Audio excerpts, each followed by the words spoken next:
Hello guys, welcome back to my channel. Sa video ito, ipapakita ko sa inyo ang aking G-Stocks PH dividend portfolio. So as of today, ano ba ngayon?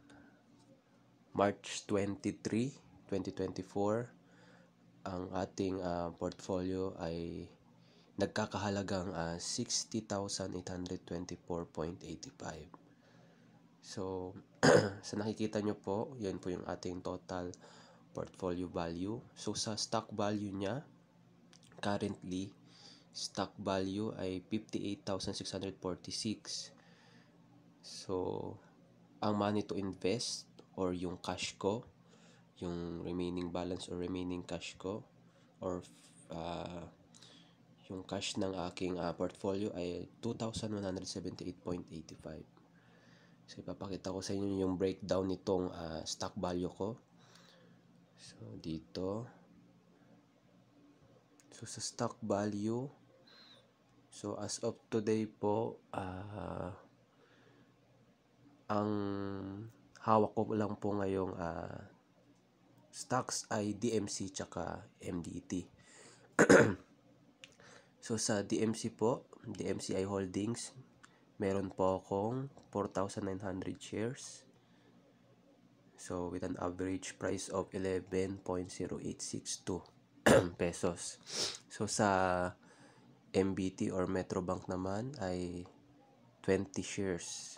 So, recently, dinagdagan ko to ng 10 kasi 10, nagmula siya sa 10, tapos nagdagdag ulit ako ng 10 dahil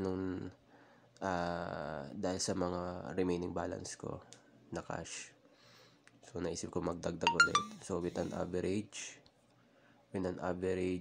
price of 60.3735 pesos. So, ayan po. So, papakita ko po sa inyo ngayon yung yan. Ito po yung date April 25, 2023 nung nag-start tayong mag-invest dito sa G-Stocks PH.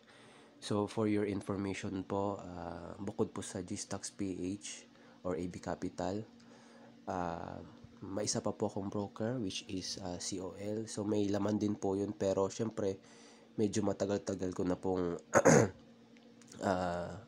medyo matagal na po ako nag-invest doon. Pero ito yung tinututukan ko, yung G-Stocks PH. So, ito yung documented ko talaga, yung na tututukan ko. Dahil yung sa COL kasi, maliit lang yung laman nun.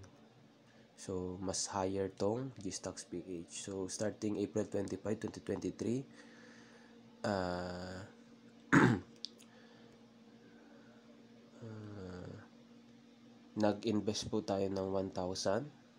Pinakauna nating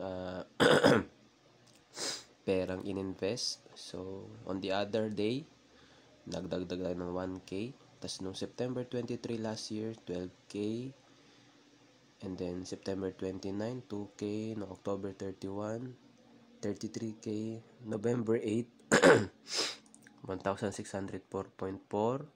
And then, yung lastly na ating tinap-up or yung kinash in natin dito sa G-Stocks PH ay 377.03.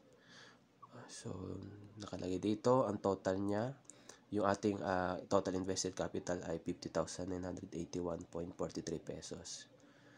So, yun po ay nung last year, April 25. So, ngayon, almost a year na rin, March 23. Isang buwan na lang, mahigit. 1 year na tayong nag-invest dito sa G-Stocks PH. So 1 year, so almost 1 year na pag-invest natin. May mga dividends tayong nare-receive. So sa almost 1 year na yon, may total dividends tayo na na 3,072.6 pesos.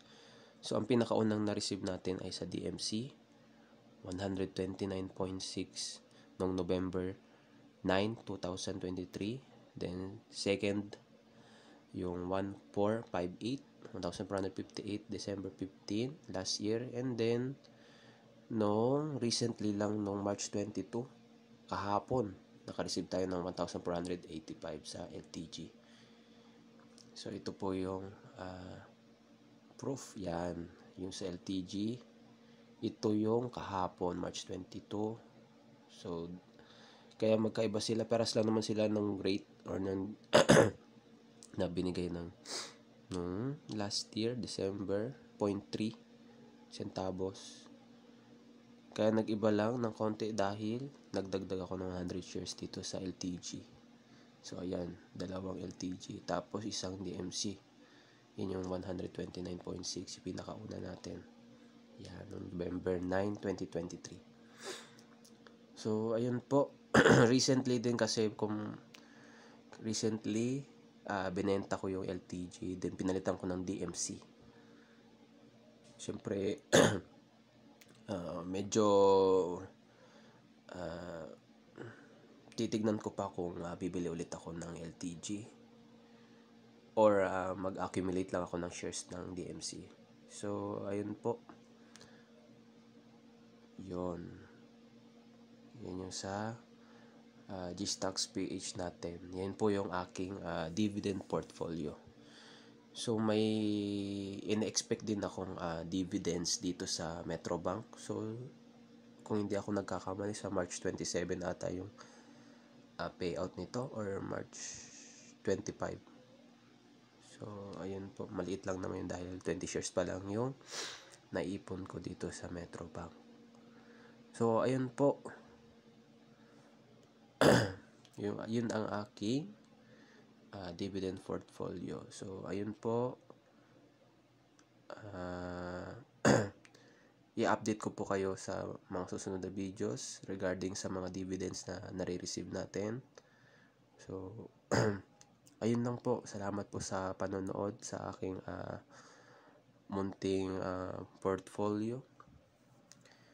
So ang ating goal dito ay makapag-accumulate pa ng maraming pera for the long term. So ang goal natin ay million tayo pataas, syempre. So ayun po, thank you very much po again sa pagsubaybay sa aking video, at sana po kung nagustuhan nyo yung mga ganitong video, sana po makonsider nyo na mag-subscribe and hit the notification button para lagi kayong updated sa mga susunod kong mga videos. So ayun po, see you on my next videos. Maraming salamat po. God bless sa ating lahat.